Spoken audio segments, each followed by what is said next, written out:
Hi ನಮಸ್ಕಾರ ಎಲ್ಲರಿಗೂ. ಹೇಗಿದ್ದೀರಾ ಎಲ್ಲರೂ? ಐ ಹೋಪ್ ನೀವೆಲ್ಲ ಚೆನ್ನಾಗಿದ್ದೀರಾ ಅಂತ ಅಂದ್ಕೊಂಡಿದ್ದೀನಿ.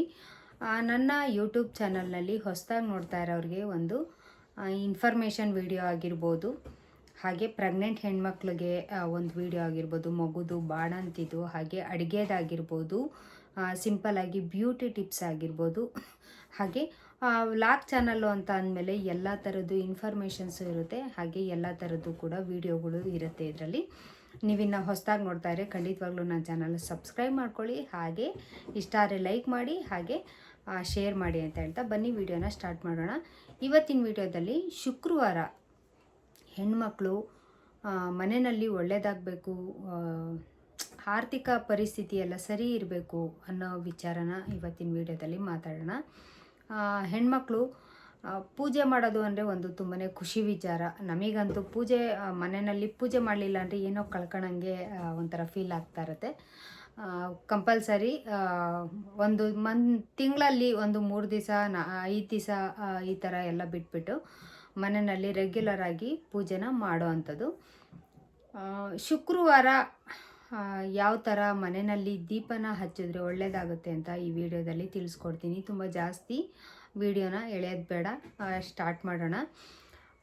ನೀವು ಉಪ್ಪಿನ ದೀಪ ಶುಕ್ರವಾರ ಬೆಳಗ್ಗೆ ಕರೆಕ್ಟಾಗಿ ನೀವು ಬೆಳಗ್ಗೆ ಮಾಡಬೇಕು, ಇಲ್ಲ ಸಾಯಂಕಾಲ ಮಾಡಬೇಕು. ಯಾವ ಥರ ದೀಪನ ನೀವು ಹಚ್ಚಬೇಕು ಅಂತ ಹೇಳ್ಕೊಡ್ತೀನಿ. ಉಪ್ಪು ತುಂಬ ಒಳ್ಳೆಯದು ಮನೆಗೆ. ನಮ್ಮ ಮನೆಯಲ್ಲಿ ಇರೋ ಅಂಥ ನೆಗೆಟಿವ್ ಎನರ್ಜಿನ ಕೂಡ ಅದು ಇದು ಮಾಡಿಕೊಡುತ್ತೆ. ಹಾಗೆ ತುಂಬಾ ಪವರ್ಫುಲ್ ಅಂತಲೇ ಹೇಳ್ಬೋದು. ಅದು ಉಪ್ಪು ಲಕ್ಷ್ಮಿ, ನಮಗೆ ತುಂಬಾ ಒಳ್ಳೆಯದು ಕೂಡ, ಮನಸ್ಸಿಗೂ ಕೂಡ ಒಳ್ಳೆಯದು, ಹಾಗೆ ಮನೆಗೂ ಕೂಡ ಒಳ್ಳೆಯದು. ಉಪ್ಪಿನ ದೀಪ ಹಚ್ಚೋದ್ರಿಂದ ಹಚ್ಚಿ ನೋಡಿ ಮನಸ್ಸಿಗೆ ಎಷ್ಟು ನಮಗೆ ಪಾಸಿಟಿವ್ ಆಗಿ ಇದು ಮೂಡುತ್ತೆ ಅಂತ ನಿಮಗೆ ಗೊತ್ತಾಗುತ್ತೆ. ಹಾಗಾದರೆ ಯಾವ ಥರ ಹಚ್ಚಬೇಕು ಅಂತ ಕೂಡ ಹೇಳ್ತೀನಿ. ನಾವು ಕೆಳಗಡೆ ಆಗಿ ಒಂದು ಅಗಲಕ್ಕಿರೋದು ಒಂದು ತಟ್ಟೆ ಇಟ್ಕೋಬೇಕು. ಅದು ಮಣ್ಣಿಂದೇ ಆದರೆ ಪರವಾಗಿಲ್ಲ. ಅದ್ರ ಮೇಲೆ ಅರಿಶಿನ ಹಚ್ಚಿರೋ ಅಂಥದ್ದು ಒಂದು, ನೀವು ಏನು ಹೇಳ್ತೀರಾ ಹಣತೆ ಅಂತ ಏನು ಹೇಳ್ತೀರಾ, ಅದು ದೊಡ್ಡ ಸೈಜಲ್ಲಿರಬೇಕು. ಆ ಹಣತೆಯಲ್ಲಿ ನೀವು ಪೂರ್ತಿಯಾಗಿ ಉಪ್ಪನ್ನ ಹಾಕಬೇಕಾಗತ್ತೆ.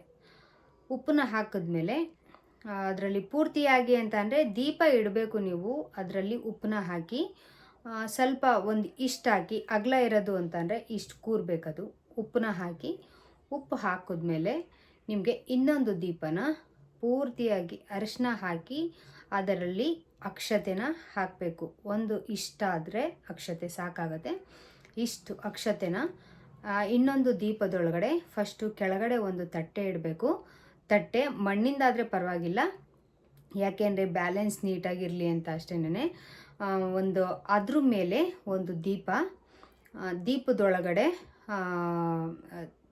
ದೀಪ ಆಗಲಿ, ಒಂದು ಮಣ್ಣಿಂದು ಬಟ್ಲಾಗಲಿ, ಬಟ್ಲೊಳಗಡೆ ಇಟ್ಬಿಡಿ, ಕರೆಕ್ಟಾಗಿ ನಿಮಗೆ ಗೊತ್ತಾಗ್ಬಿಡುತ್ತೆ.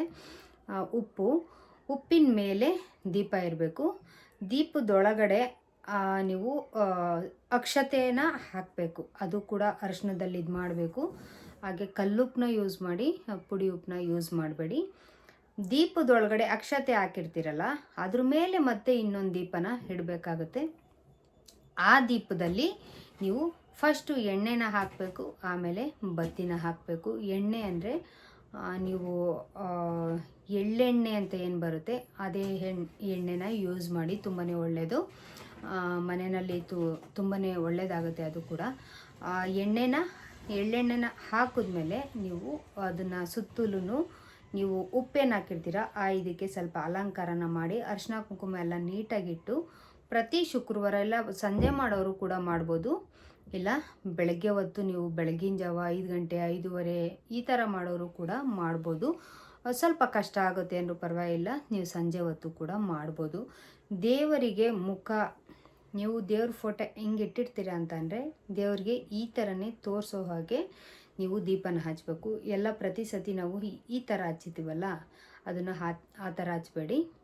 ದೇವ್ರ ಫೋಟೋ ಈ ಥರ ಇದೆಯಂದರೆ ಈ ಮುಂದೆನೇ ದೇವ್ರದ್ದು ದೀಪ ಈ ಥರ ಉರಿತಾ ಇರಬೇಕು, ಆ ಥರನೇ ಹಚ್ಚಬೇಕು. ನೀವು ಪ್ರತಿ 3 ವಾರ ಮಾಡಿದ್ರೆ ಸಾಕು, ನಿಮ್ಮ ಕಷ್ಟಗಳು ಒಂದು ಸ್ವಲ್ಪ ಪರಿಹಾರ ಆಗುತ್ತೆ ಅಂತ ಅಂದ್ಕೊಂಡಿದ್ದೀನಿ. ಖಂಡಿತವಾಗ್ಲೂ ಈ ವಿಡಿಯೋ ಏನಾದ್ರು ಇಷ್ಟ ಆದರೆ ಈ ಥರದ್ದೇ ಯಾವುದಾದ್ರು ಯೂಸ್ಫುಲ್ ವಿಡಿಯೋಗಳು ಕೂಡ ನಿಮಗೆ ಸಿಗ್ತಾ ಇರುತ್ತೆ. ಪೂಜೆದಾಗಿರ್ಬೋದು, ಎಲ್ಲ ಥರದ್ದು ವಿಡಿಯೋಗಳು ಕೂಡ ನಿಮಗೆ ಸಿಗ್ತಾ ಇರುತ್ತೆ. ಇಷ್ಟ ಆದರೆ ಒಂದು ಲೈಕ್ ಮಾಡಿ, ಹಾಗೆ ಶೇರ್ ಮಾಡಿ. ಏನಾದರೂ ಕ್ವಶನ್ಸ್ ಇದ್ದರೆ ಖಂಡಿತವಾಗ್ಲೂ ಕಮೆಂಟ್ ಮೂಲಕ ತಿಳಿಸಿ. ನನಗೆ ಗೊತ್ತಿರೋಂಥ ಮಾಹಿತಿನ ನಾನು ನಿಮ್ಮ ಹತ್ರ ಶೇರ್ ಮಾಡ್ಕೊತೀನಿ ಅಂತ ಹೇಳ್ತಾ ಮುಂದೆ ಬರೋ ವಿಡಿಯೋದೊಂದಿಗೆ ಸಿಗ್ತೀನಿ. ಅಲ್ಲಿವರೆಗೂ ನಿಮಗೆಲ್ಲ ಟೇಕ್